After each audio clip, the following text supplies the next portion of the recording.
घमंड का सिर नीचा। एक गांव में उज्ज्वलक नामक एक निर्धन बढ़ई रहता था। धन अर्जित करने के प्रयोजन से उसने परदेश जाने का विचार किया और परदेश की यात्रा में घर से रवाना हो गया। गांव पार करने के बाद रास्ते में एक घना जंगल पड़ा, जहां उसे प्रसव पीड़ा से कराहती एक ऊंटनी दिखाई पड़ी। उस ऊंटनी ने एक ऊंट को जन्म दिया। बढ़ई को ऊंटनी और उसके बच्चे पर दया आ गई और वह परदेश जाने का विचार त्याग कर उन दोनों को लेकर अपने घर लौट आया। घर के बाहर ही उसने एक खूंटी से ऊंटनी को बांध दिया। वह रोज जंगल से हरे पत्ते लाकर ऊंटनी को खिलाने लगा। कुछ ही दिनों में ऊंटनी स्वस्थ हो गई। वह और उसका बच्चा बढ़ई के घर ही रहने लगे। ऊंटनी का दूध बढ़ई के बच्चों के पीने की काम आता और कुछ दूध वह गांव में बेच आता।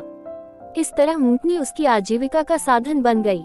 समय बीता और ऊंटनी का बच्चा भी बड़ा हो गया। उसका उपयोग बढ़ई माल ढुलाई में करने लगा। बढ़ई ने ऊंट के गले में एक घंटी बांध दी।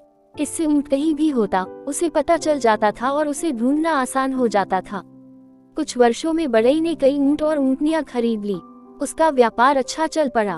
ऊंटनियों का दूध बेच बेचकर वह धनवान हो गया। ऊंटों से माल ढुलाई करवाकर भी उसे अच्छी कमाई होने लगी।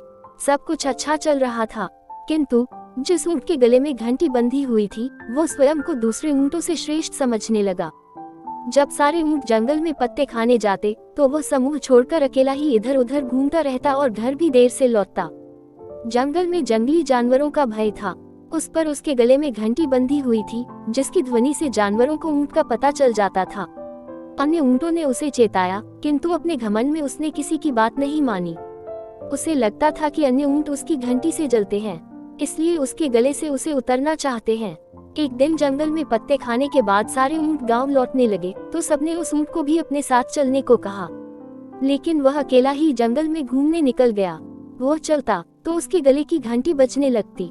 एक शेर ने जब घंटी की आवाज का पीछा किया तो उसे हृष्ट पुष्ट ऊंट दिखाई पड़ा।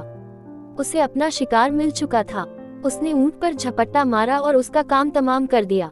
सीख, घमंडी का सिर नीचा। वीडियो अच्छा लगा हो तो वीडियो को लाइक करें और चैनल को सब्सक्राइब करें। वीडियो देखने के लिए आपका धन्यवाद।